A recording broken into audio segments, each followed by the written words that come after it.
Hello. If you're a political progressive like I am, these are not exactly halcyon times in the United States of America. The best ideas have gone to the side. We've ended up with two very defective candidates running for the presidency of the United States, and things just look kind of dark and foreboding right now. And it looks like that we may be in for a rather dark and foreboding stretch for quite some time. I don't think the Hillary Clinton supporters quite have a very good grasp on reality yet. As a matter of fact, they may not actually start to get it until several months into her term, should she be elected, which is still an open question at this point. The sad thing about it is, if they do actually start to understand what they've done in forcing this person upon us, should she be elected, if they do actually start to understand that, it's going to be too late, because we're going to be well into a pretty dark period. And I think either which way the election goes this time, we're looking at some not very good times for the United States. So if you watch the news channels every day and watch what's going on in the country and see what the prospects actually are for the future of the United States, it just looks really bleak. If you're a person like I am and you care about what goes on in society and you care about what happens to people and how they are affected by what goes on in society, it's a very depressing time. And you realize that people who believe, such as I do, about various political issues, that no matter what happens in the United States, we really can't do anything about it right now. All we can really do is just kind of live with whatever the results are going to be of our current political dilemma. And there are possibilities for getting some progressive legislation in local areas and states, but as far as the United States goes, we're just kind of all screwed, glued, and tattooed, as I've said before. So the question arises, in these very stressful, rather dark and foreboding times, how do you keep from being utterly depressed? How do you keep your sanity in challenging times such as these? Well, I'm going to discuss my methods for coping with the stressful times and maybe give you a few ideas as well. But before I get into that specifically, let me just say that there is a group of people who are very good at isolating themselves from reality, and maybe there's something that we can learn from them in those times when we can't really do anything about what's happening to the country, when we're going to see continued problems with accessing health care, when the gun violence is going to continue, when the racial tension is going to continue, when things are not going to get better for the middle class, the working class, and the middle class is going to continue to shrink, and the working class is going to continue to get pummeled. And we see these things going on, and we know that there are answers to these problems, but there's nothing much that we can do about it. How do we keep our sanity? How do we keep from being utterly depressed? Well, there's a group of people that is very good at isolating themselves from reality. Specifically, I refer to the Christian right. You know what kind of lives people on the Christian right live a lot of times? Well, a lot of them are fairly secure economically, so they're not that worried about their money or how they're going to make a living. People who donate most of the money to the mega churches, who are part of the Christian right, are a lot of times they're business people or people who are in pretty secure jobs. And people who are not in that situation, who fall on hard times, if they don't get back in a good situation pretty soon, they find themselves marginalized and they eventually leave. So what you have in control of the large mega churches, evangelical Protestant mega churches, are people who are relatively secure, financially speaking, and they do isolate themselves from the real world, so to speak. And this is how they do that. From morning to night, and I'm talking about, aside from their jobs or their school or maybe necessarily what goes on in their homes, how do they manage to isolate themselves from the real world so that they don't really even know what's going on? Well, from morning to night, they get up, they go to work, they come home. On their car radios, they listen to contemporary Christian music. That's about all they listen to. And that usually comes from right-wing radio stations that are owned by companies like the Crawford Company and companies similar to the Crawfords. And they have an extremist right-wing point of view. And so they hear right-wing political propaganda, and they also listen to nothing basically but contemporary Christian music all day long. And there's nothing wrong with that. There's some great music there, if only the artists weren't so politically right-wing, which a lot of them have to be to survive in the crowd where their audience is. So there's nothing wrong with that per se. But their exposure to everything is seen through the filter of their faith community. Outside their school, their work, and some other things that occupy their time, they can live virtually their entire life, if they want to, inside their faith community. I used to belong to a megachurch a long time ago in Birmingham, Alabama. It was a large Presbyterian church, supposedly one of the largest in the denomination, the Presbyterian Church of America. And this church basically offered all of the recreational and social and educational activities that the members were willing to pay for. And if a person was so inclined, he could basically live in a bubble isolated from the real world and focus his entire life on his church, pretty much.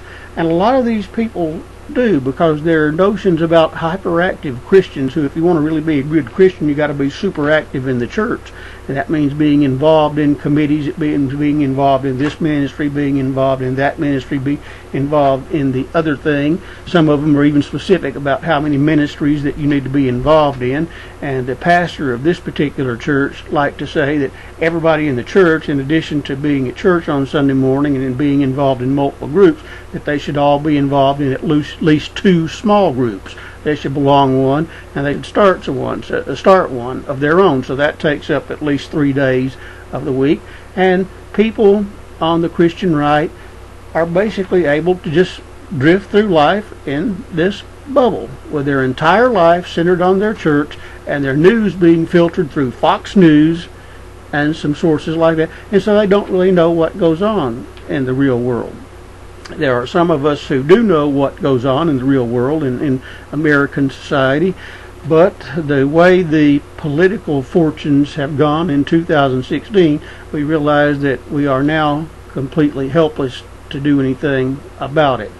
That what we have to do is cope with whatever comes, and come what may, we just have to cope with it and try to help others cope with it. So how do we do that? How do you maintain your sanity and keep from being totally depressed in times like these, when the future does look dark and foreboding?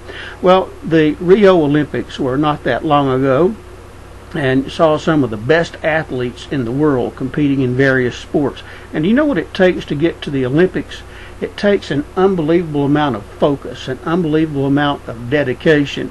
These people, they base their lives on their Olympic careers. And one time, I'll never forget, I saw the daily training schedule for Apollo Ono, who used to be real big in the Winter Olympics. He was a very famous skater in the Winter Olympics, and now, since I think he's ended his Olympic career, he wants to go into entertainment. But his training schedule was something like 16 hours a day.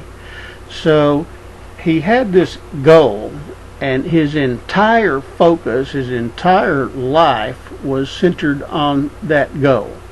And when you kind of live a life like that, you can avoid getting depressed by the daily news, in a way. And so it's tempting to want to live in a world like that, where you can have a single-minded focus, and that general approach to staying sane is not really a bad idea. And there are various ways you can do that, and I'll mention some of them in a minute. But I'll never forget reading about the original Star Trek television show that was made in the 1960s, book by William Shatner called Star Trek Memories. And he wrote about how they had extremely long days, and the cast of Star Trek, virtually their entire life, was the series during the week. They lived their life in this bubble that was kind of isolated from the world. And on the weekends, they did have weekends off, and they pursued various activities, but their entire world was that TV show. And if you want to stay sane during times that are stressful and challenging, such as these are, and such as they may be for a long time, you have to find other places to focus your mind, to focus your energy, to kind of keep your mind off the bad things. And there are a number of ways that can do that. I used to fantasize. Now, I love flying in the air. I love flying aircraft. It's a wonderful thing to do. It's magic to go up in the sky and fly planes and do those kind of things. But one thing I used to fantasize about, and occasionally still do, was wouldn't it be nice to be a professional poker player and just earn my living making poker? And I've often said to friends of mine that if I was able to do that, I would just, it's a very enjoyable thing to do if you're good at it and you can make money of it. So I said I would basically just live at the casino, and my life would basically be the poker world. And if you can live a life like that, you can kind of keep your mind off the daily news.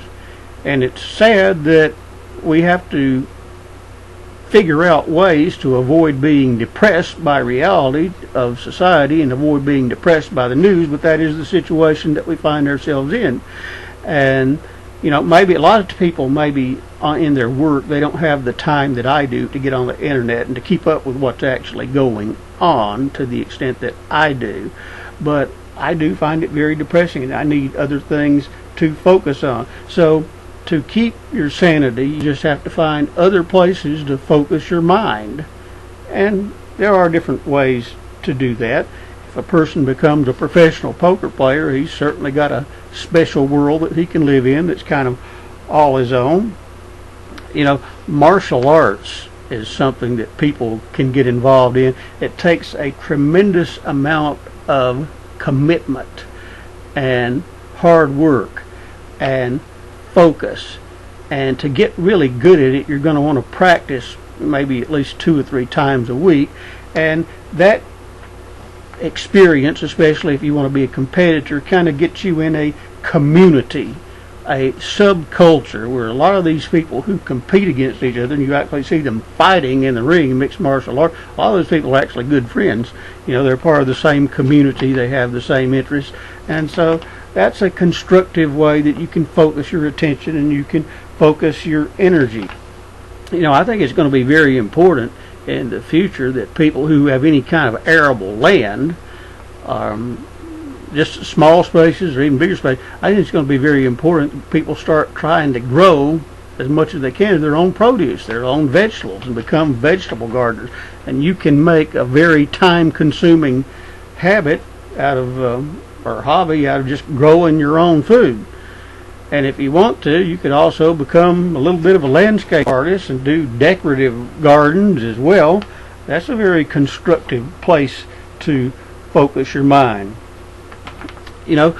Or who wouldn't want to be an artist, a very good artist, a very successful artist like Bob Ross and his son? I'm amazed at what Bob Ross is dead now. I don't know what happened to his son. He was on that show for a little bit, The Best of the Joy Painting or something like that. It's absolutely amazing what they can do.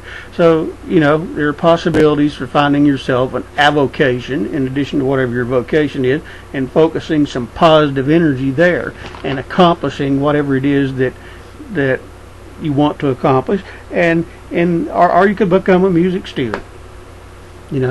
Studying music, learning to play instruments and get good at it, that's a very time-consuming, intensely focused thing. The end result might very well be worth it. The end result being a music student could be worth it, but it's something that'll take a lot of your time, and it's a positive place to focus your energy. So how do we cope with stressful times? You have to kind of get away from the news and find other ways to use your mind, especially if you have a very active mind like I do. Get yourself involved in a community of people with similar interests.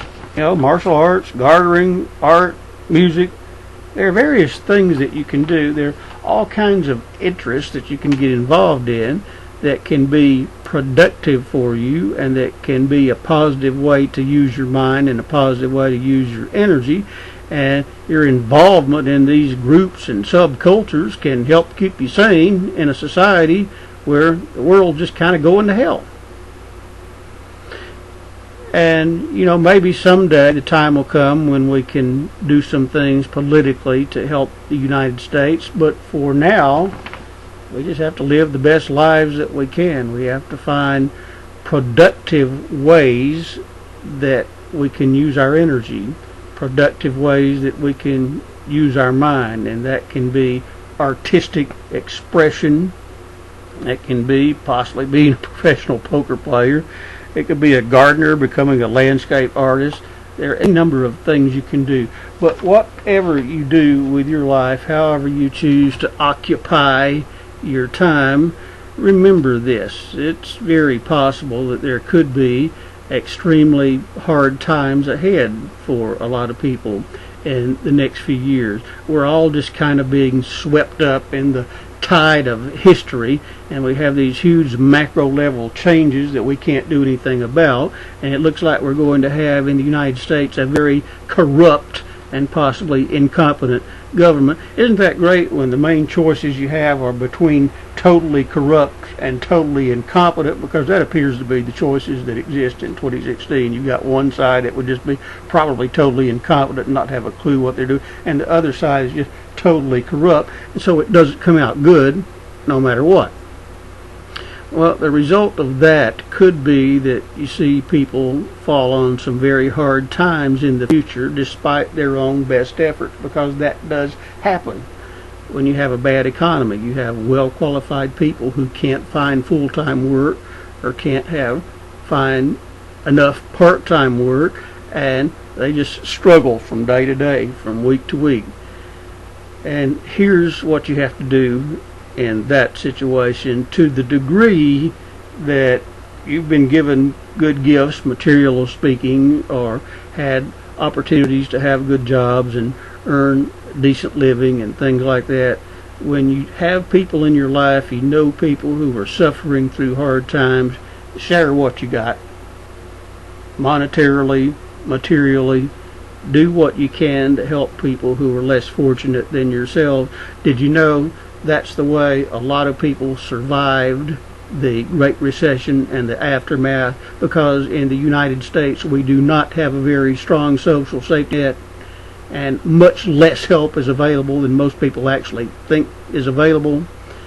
And so a lot of people became basically permanent couch surfers, or boarders, who kind of worked around the place to kind of help earn the keep, so to speak, or whatever. And people did help a lot of people privately, friends living with friends, family members living with family members. A lot of that happened, and a lot of it's still going on, because there never was a really great recovery from the recession. What you saw was the creation of a lot of low-wage, unstable jobs. And so we may move into a future where people suffer a lot. And if you have the ability to lend a helping hand, and that may be hard and it may be long term, but do that. Do whatever you can to make your corner of the world a little bit brighter. If you work with people, try to be a good coworker. Try to be a good neighbor. Be your brother's keeper. That's a very important way to live. That's the way that I believe that people should live. That you should do whatever is in your power to help other people who are in serious distress, and there may be a lot of that coming in the years ahead. So those are just a few ideas of how you can keep your sanity in the possibly extremely stressful times that may be coming in the United States of America.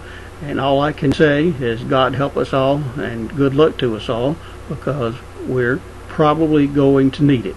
So I hope you found maybe a few constructive ideas, or at least maybe it stimulates your own thinking as far as how to cope with the bad times possibly ahead.